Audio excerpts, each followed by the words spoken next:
You know the 8-second intro you just saw? It took me about 2 hours to make that, and it's not even close to capturing how great like the actual intros for the characters in the show look. I mean, just look at that. Look at that.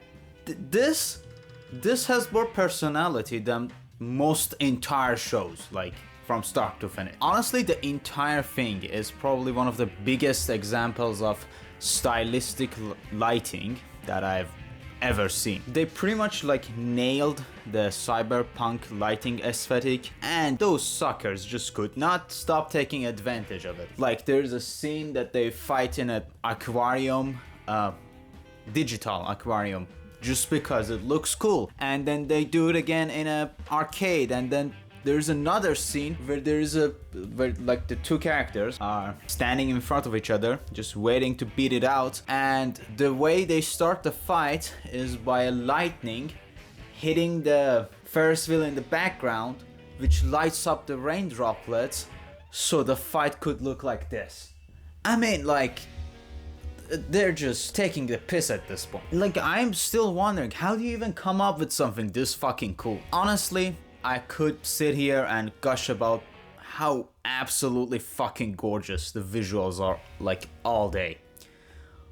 But I don't want to give you the misconception that this entire thing is just style and no substance, because that could not be further from the truth. To give those of you who haven't seen the show just a quick synopsis of what it's about. So it's set in this cyberpunk world where anyone who the government decides is a criminal is marked as an Akudama. And there's like these people who are kind of like assassins, I guess, called executioners, who hunt the Akudama for the sake of keeping the citizens safe. And the story starts, we follow a small group of these Akudama who are like the highest of the high rank. They're S rank, as they call them. And they get a weird message from an anonymous messenger that tells them for a massive reward, they have to rescue another S rank Akudama that is about to be executed today. So all of these like super criminals separately are hired to go rescue this one guy. On the other hand, our main character is like some random girl who doesn't really have anything to do with anything. What happens is that she accidentally doesn't pay for her takoyaki, so she's like in a police station for like a minor offense. The thing is, the police station she's at is also where they're about to execute Cutthroat, which is the person the other Akudamas are trying to rescue. But when they get there, she kind of just gets mixed up in the whole thing and goes through with them. Now after they go through the process of beating the entire entry and getting there and fighting with each other and escaping from this behemoth, which looks super cool by the way, and somehow rescuing Cutthroat. Cutthroat apparently was also hired to do something, and that thing is just getting the necklaces on everyone's head, which they go explosion if you try to take them off. Plot twist, the kitty cat that was following the characters the entire time is the person who hired them somehow. Don't ask. I mean, you should ask, but I'm not gonna answer because the show will answer. They're hired to do an even bigger job. Not that they can refuse because the necklace, but the pay is also massive. So that is kind of the general gist of how it starts. Now this probably sounds like a Suicide Squad edgy action fest, which, don't get me wrong, it is that. Definitely it's that. Where the hell did that bright light come from? Must have been the end of the tunnel. But it's also way more. You know, those character intros, they don't just look cool. The concept of them is also used for a massive character moment that just hits so goddamn hard because of the build-up that all the characters have them, and then they reuse them later for a different purpose. And it works super well.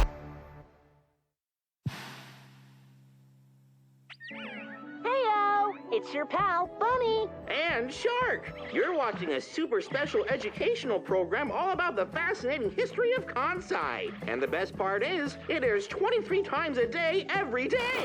The execution department is Kansai's elite police force. They have special abilities when it comes to investigating those evil Akudama, like deciding their sentences and sometimes even executing them right on the spot. Hooray for a controlled society!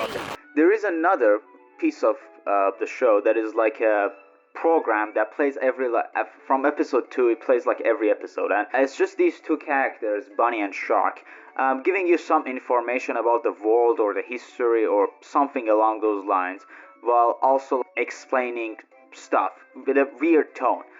And when you first see this, you're like, this is just a weird way to do world building. But then you start to notice some weird things about them. For example, like if you pay attention, every time they are shown in an episode, it zooms out of the screen from an actual TV inside the world where the characters are.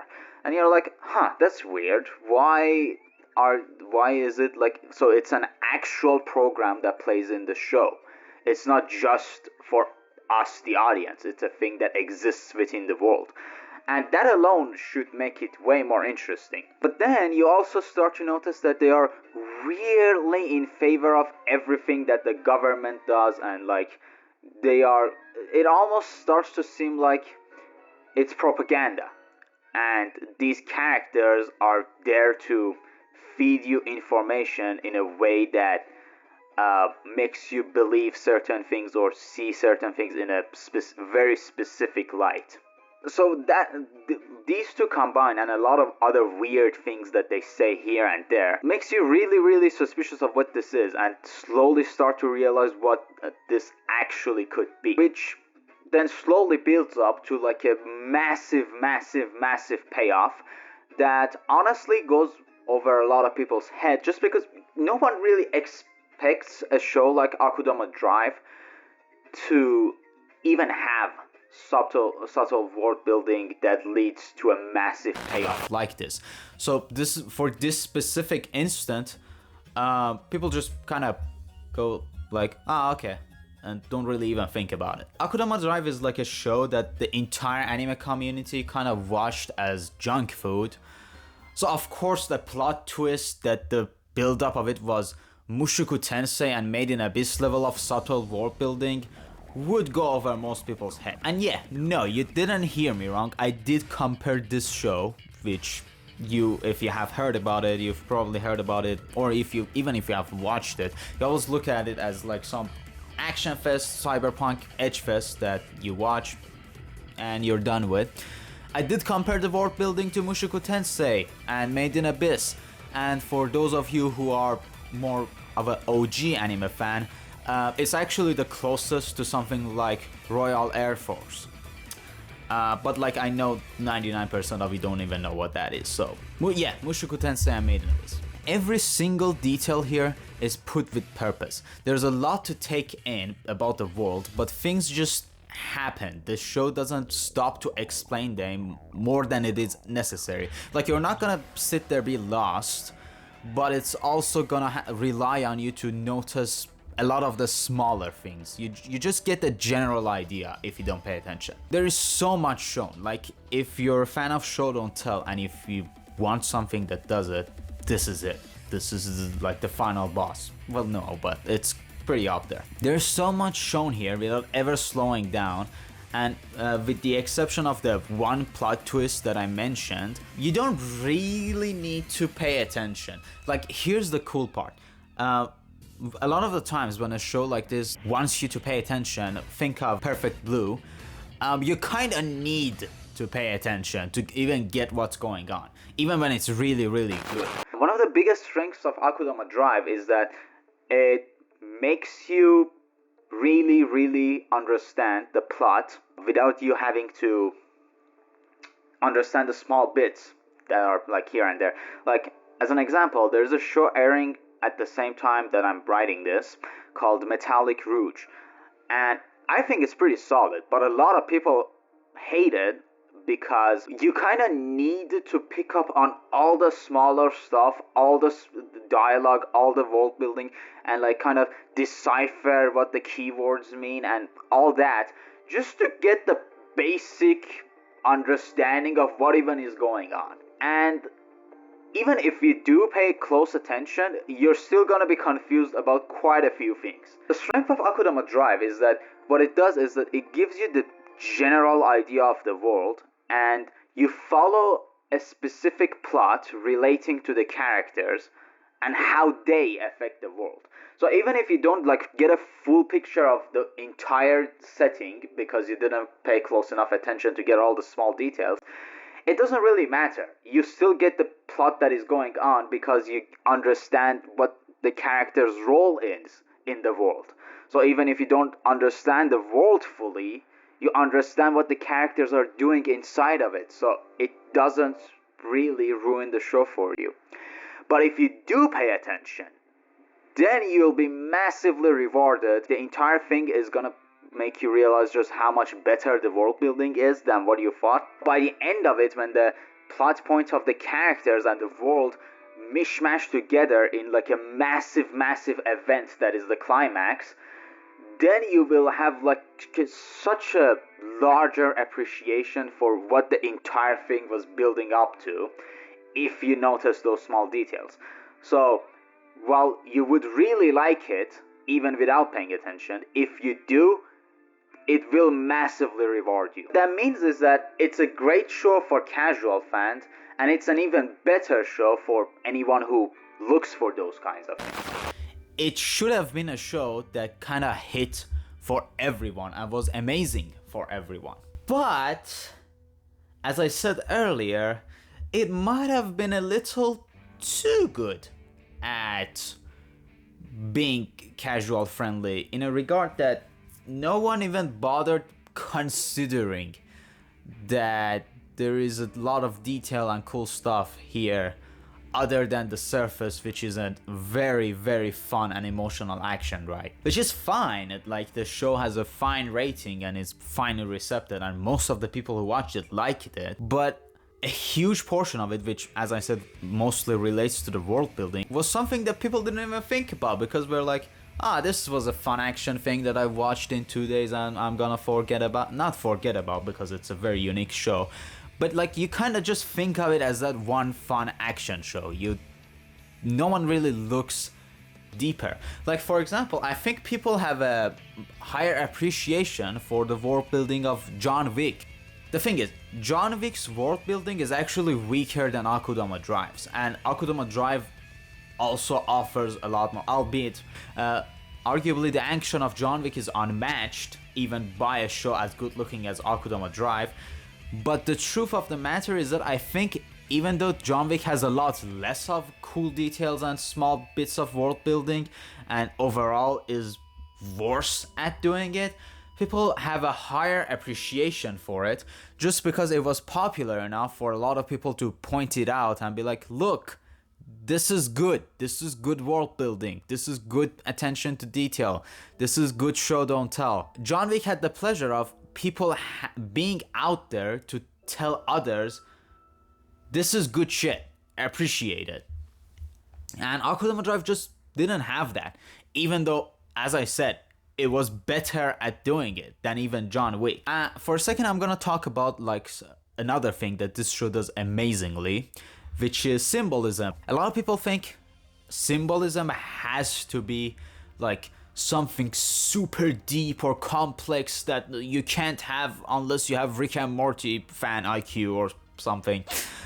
But I would call those people either pretentious idiots or idiots, because the point of symbolism in storytelling is to symbolize a message or a feeling or a character's motivation or something relating to the plot. When you do it with a symbol, it emphasizes it, it adds impact to it. Kind of like foreshadowing, adding to the impact of a reveal in a mystery. So when it's done right, it doesn't really matter if the symbolism is obvious. In fact, I would argue you would want it to be obvious, because if it's obvious, it means more people notice it. And it's not like a symbolism that one person notices is somehow more effective than something that everyone notices. No, like the point of symbolism isn't how hard it is to understand it. It's what it adds to the story. And the symbolism in here, while extremely simple and obvious, it's done super good. Everything I'm gonna talk about here is pretty spoiler heavy, so go to this timestamp if you haven't seen the show. Two of the most primary examples are the halo, which is a red halo above the main character, which only the character Cutthroat can see.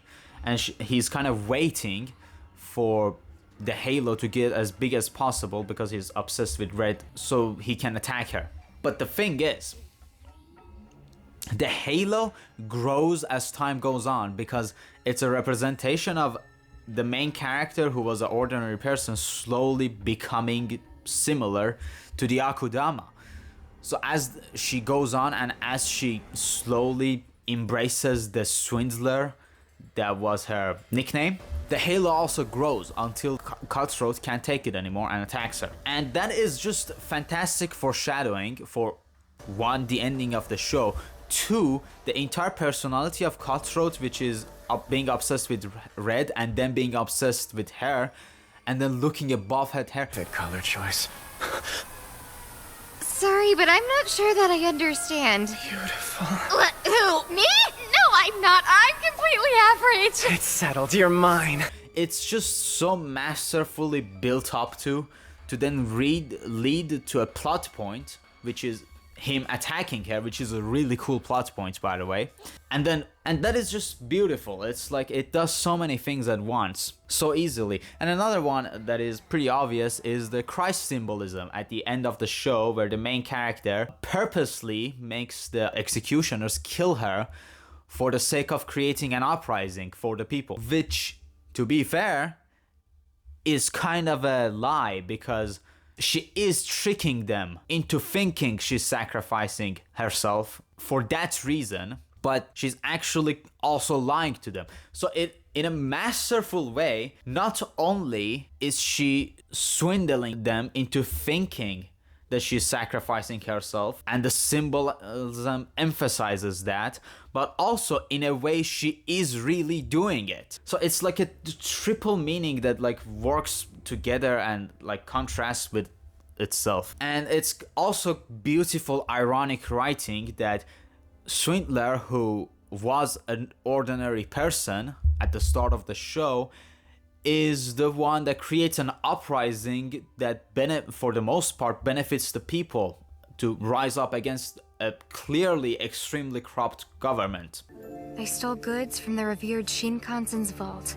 I'm the super S-rank Akudama who plunged Kansai into chaos with a single post. I don't have anywhere to go now! My parents got accused of being Akudama and were killed! But I'm not an Akudama, I swear! I'm an ordinary person! The legendary Swindler!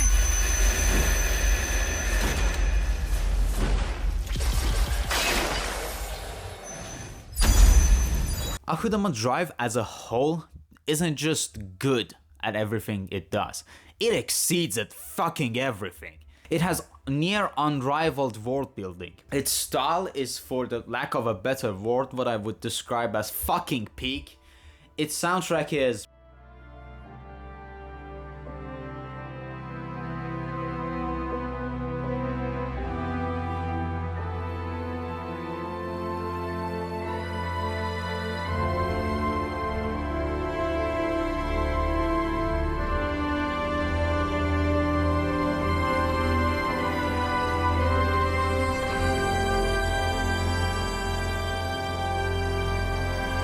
the characters, despite their initially one-dimensional personality, all get massive depth added to them. It has great mystery, its jokes are genuinely funny. Ooh, pretty red button. Look, another. Red, red, red. Dude, that's for emergencies! Oh, everything's red. Emergency. Emergency. I'm red, you're red, he's red, she's red, we're all red! I'm red. Where is this bus taking us? He's red, we're all red! What do you mean shrug?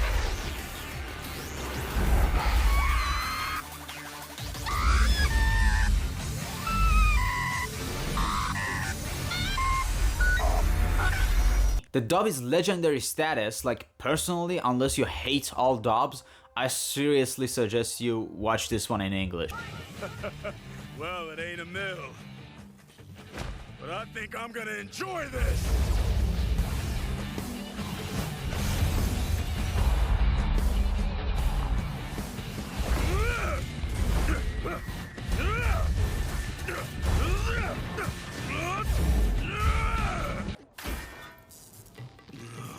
That's disappointing. Hardly broke a sweat. Huh? A message? For me? Like anybody can order me around, but destroying a police station? I'm down for that. You want to test my skills? Let's go!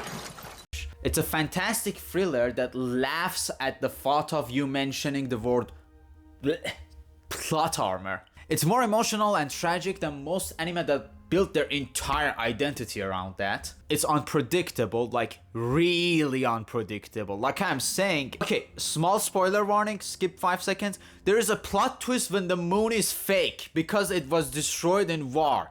Like this just pops out of nowhere. This was like important. This related to the story. This was like an actual thing that changed the course of the show. And the way it happened was by a character pointing at the moon and turning it off. And every strength that it has, it uses to double down on every other strength. Like, these aren't like random, unrelating ideas. All of them work together beautifully. It's so seamless that you don't even notice how much they are adding to each other, which is kind of bad because it's part of the reason a lot of people don't appreciate it. But still, there is not a second wasted. There couldn't be. There is so much being done in these 12 episodes that if there was a second wasted, it would probably all fall apart. Akudama Drive isn't just good, it's not just great, it's one of the best and a fucking modern classic. Bonus round! Bonus round! The opening changes to match the haircut of the main character. The way some of these sets get built like this is super neat and another one of many stylish touches this show has. I don't know if this one is just a me thing or not, but the start of the opening sounds like I Don't Give a Damn and Akudama Drive at the same time, depending on which one you're trying to hear.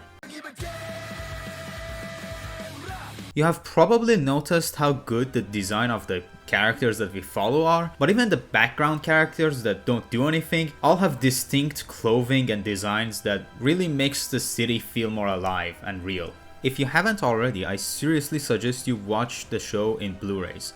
And even if you have seen it, rewatch it. At least rewatch the final episode. The final episode has an extended version in the Blu-ray that is like 10 minutes longer and makes it even better than it already was. It's pretty cool how in this scene from episode 2, the room sign glitches to spell gore instead. Apparently, Akudama Drive also has a manga that started publishing at the same time as the anime and has a good amount of extra scenes that weren't in the actual show. It also has 2 extra chapters that go beyond the ending. Right now, only 44 out of the 63 chapters have been officially translated. The prices on Renta are stupid expensive though. Like $100 to get the digital version of those 44 chapters level expensive. And there are no alternatives. Believe me, I looked pretty damn hard for it. Okay, massive spoilers for these next ones. If you want to avoid it, skip to this timestamp. Every single character death actually completes the character and is far from being there just for shock factor. Brawler dies fighting the only opponent he feared, and he won on top of it. What killed him was the bloodlust.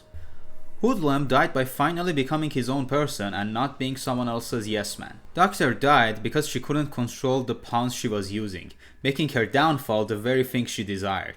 Cutthroat died, okay, honestly his final moments were more like a ticking bomb that finally exploded, but Swindler besting him by tricking him is pretty neat. Also, it's neat how we got the answer to how she got inside the room to begin with this little shot. It's a small detail, but these small details are what separate the great from the best of the best.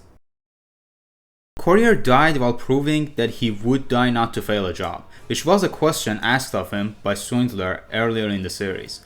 He also did it by finally accepting the 5-cent coin that seemingly ruined his life to begin with. Anyways, that's the video. That's it. Please like, share, comment, and subscribe. Especially comment, because I really want to know what do you think about this show and if I managed to sell you on it if you haven't seen it. I did make a second channel a while back because I wanted to keep the quality of this channel a little more consistent than just completely random based on whatever video. And upload more like shitposty stuff that I do constantly on there. The link of it is, I'll post the link in the pinned comment description, and I'll link it here on this video. So please go subscribe to it and look at the stuff. I made a funny skit. This is the funny skit. Go watch the funny skit. It's pretty cool. I thought it was funny, but you'll be the judge. It's not really, can't really, you know, be sure it's funny.